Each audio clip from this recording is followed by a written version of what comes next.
what the build-up has been like in the last few days? Do you see the real hunger and the desire in the players' eyes? Just how big a final is this, and how big an opportunity is it? How determined are the players? Well, I would say I have full trust that everybody wants it. It is about hunger, and it always on highest level in sport, it comes down to the question like, how bad do you want it?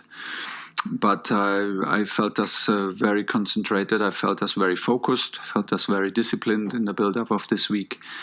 I feel us with a genuine confidence, which is very nice to have, and which is a very nice feeling to arrive in a final. We had 2 training sessions in London. One yesterday we did a bit of a tactical session because today is obviously live. So today is the last training to find out the last details, to get the last feeling, and also more important for the players to get a feeling about the stadium and feel it, smell it. And the occasion is coming closer. And then from dinner today, we will have a countdown with 2 meetings tomorrow and the big match coming up. Jacob Steinberg. Hi, Thomas. Hi. How much of this do you think will come down to the tactical battle between you and Pep Guardiola? Obviously, you know, he's such a great manager, and it's so difficult to play against his team. Do you think it's about you versus him, or is it more than that? It's much more than that. I would never suggest that it's me against him, because we don't have a match of tennis tomorrow. We arrive with our teams, and Pep will prepare his team, and I will prepare my team in the best way possible. We have 2 experiences now against them in different competitions, and 2 different matches, 2 different lineups. Tomorrow will be a very different lineup, I think, from Man City. But nevertheless, we have the experience of how much we had to suffer. We have the experience of how brave and how courageous we need also to play in certain moments of the game. For me, it's about this tomorrow. It's always tough to play against City, Bayern, or Barcelona when Pep is at the sideline. They create, and he creates this team with this huge belief and this huge success and continuously winning mentality.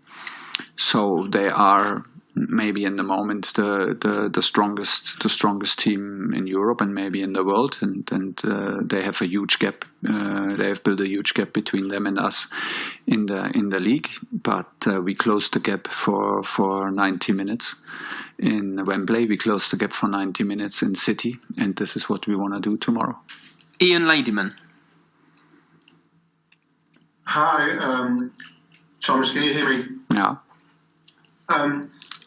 In your team and in Pep's team, there are 2 or 3 very promising and very prominent young English footballers. I just wanted to ask you, as a coach who has worked obviously in Germany and also in France, how the perception of English footballers in terms of their technical ability has changed over the last 4 or 5 years, if indeed you think it has.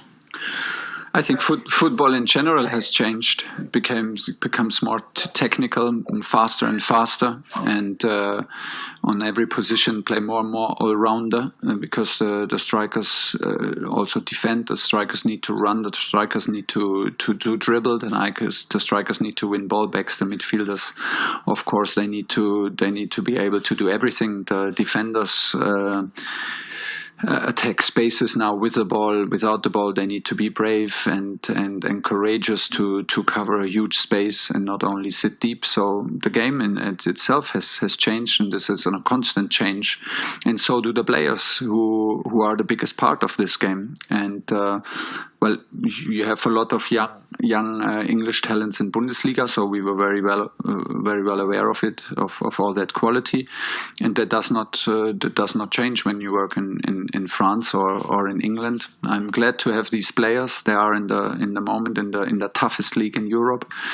This is what shapes their attitude. Our club has a strong work ethic and is a strong club that sharpens your mentality, it sharpens your attitude, and this is very, very good. And from there on we go, and we rely on them, and we trust them. They're a big part of our squad. Andy Dillon. Hi Thomas, can you hear me okay? Absolutely. Good. I hope you're well. You've said several times that you want to shape Chelsea into the team that people fear, that other teams don't want to play. I just wonder, are Manchester City that team at the moment? And what's your message to your young team in order to overcome that in the next 24 hours, please? Well, it's a bit hard to answer in detail because these are the messages for my team. So we had some messages already yesterday in Cobham, and it's pretty much our routine to have tactical meetings, tactical sessions, to divide it in offense and in defense. And like I said, we are very well aware that that Man City is the benchmark with this team and this manager over the last years. But we are very well aware that in football, you are always able to close the gap, and we closed the gap twice, and this is the challenge for tomorrow. And how did we close the gap? We were courageous, we were brave, we were suffering together, and we were strong as a team. We had a strong belief, we had strong quality, and we did show up in every single minute, and this is it. This is pretty much it. These are now the headlines for it, but you need to break it down into behavior, into little details, and this is what we do with the team. Any team news, please, as well? Injuries. Mendy, Kante. Best news ever. No injuries, and I hope it stays like this till after the training today. Nick Purewell.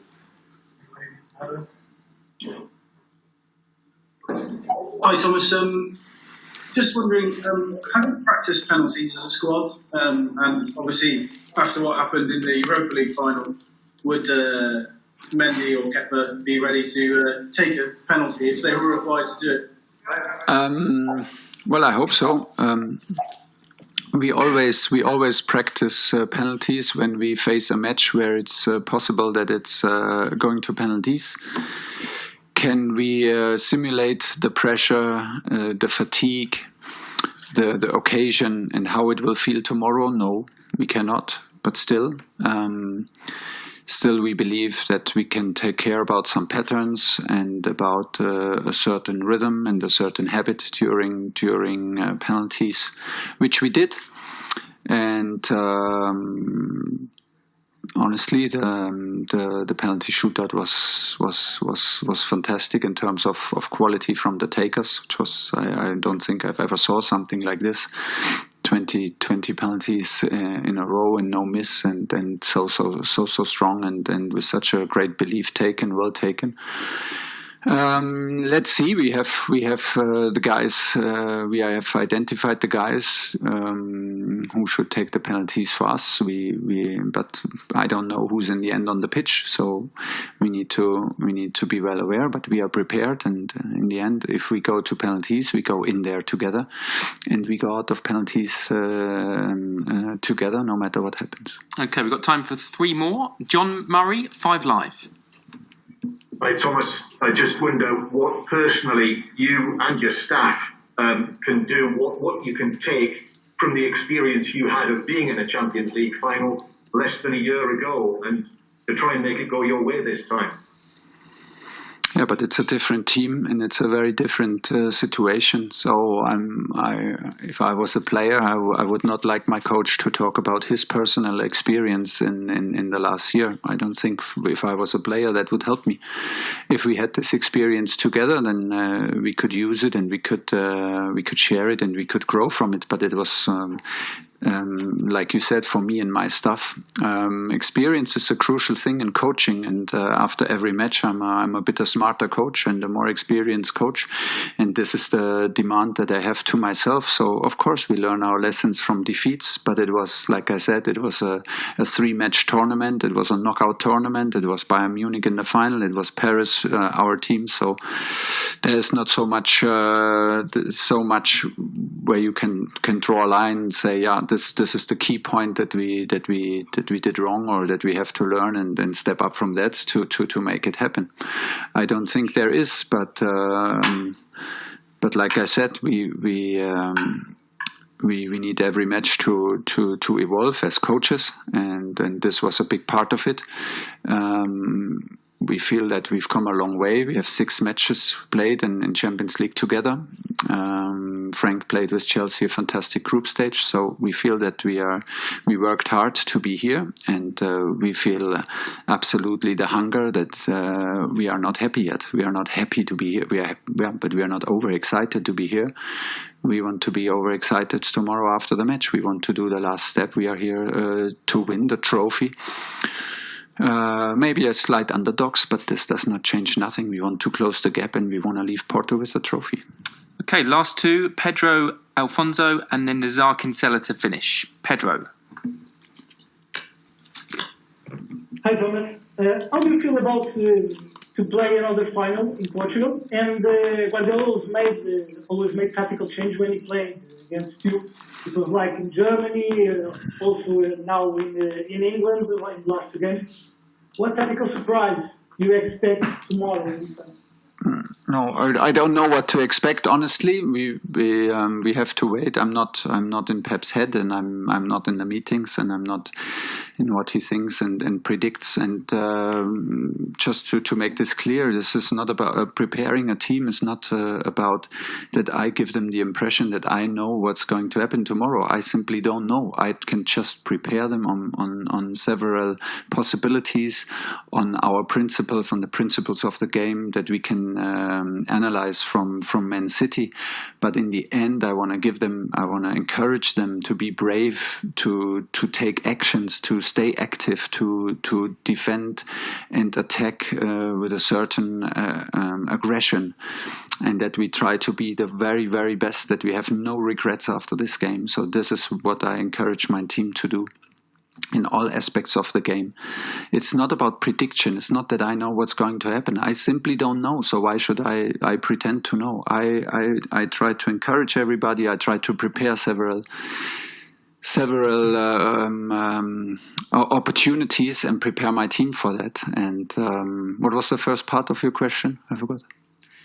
About? How do you feel to play another final in Portugal? I'm very happy to be back in Portugal. I have so many good memories being here, and I could have not imagined that I'm so often and have so often the possibility.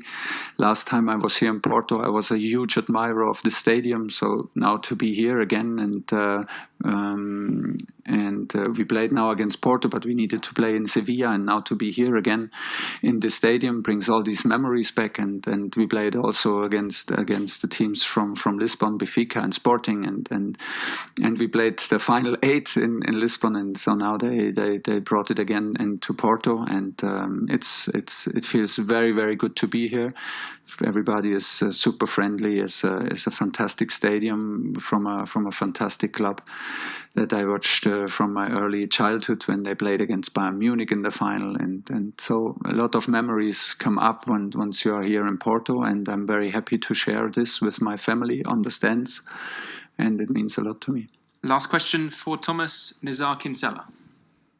Hi Thomas, congrats on reaching the final. I just wanted to ask you kind of what emotions are useful and what emotions do you want to avoid ahead of the final, and how can you sort of influence the players, after the training session today, in the evening or in the morning to feel the right emotions before the match? Well, today, like yesterday, we were very concentrated, and we had to, because we had a tactical session, and it was in the manner that we normally do tactical sessions. But don't get me wrong, I don't want to pretend that this is a normal week, because it's not a normal week. So everybody feels different about it. But we arrive in the countdown is on for a big match, and maybe the biggest match in Europe. So it's a very exciting, it's a very, very demanding week, mentally, physically, and we need to get it right. We coaches need to get it right. Today, for example, was a very relaxed day. We had the possibility to enjoy some quality time on the hotel, the beautiful hotel, beautiful weather, to relax and to breathe a bit, and the atmosphere around it, to connect with our core, with our love to the game, with the passion that we all shared as little kids, and to connect to that. That was the day today. So I think the tension is building very naturally, and of course, if you can wish for something, we don't wanna arrive in the final overexcited, and we don't wanna arrive underexcited, like to play cool. Although we are not cool, so the best thing is to admit your feelings. When you're nervous, you're nervous. You're not the only guy. Maybe to be the coaches as well, a bit nervous. To be nervous is also, you can use it to be on your best level. Pressure is sometimes a huge boost, and sometimes it's a big backpack to carry. So just admit it, and no words from some words maybe will help, but in general, let's be who we are, and we are a strong group, and we have a genuine trust and a genuine belief in what we do and what we are capable if we do things together. And tomorrow we will absolutely arrive together. Everybody will be here to be a strong Chelsea group to do the last step and to win this cup.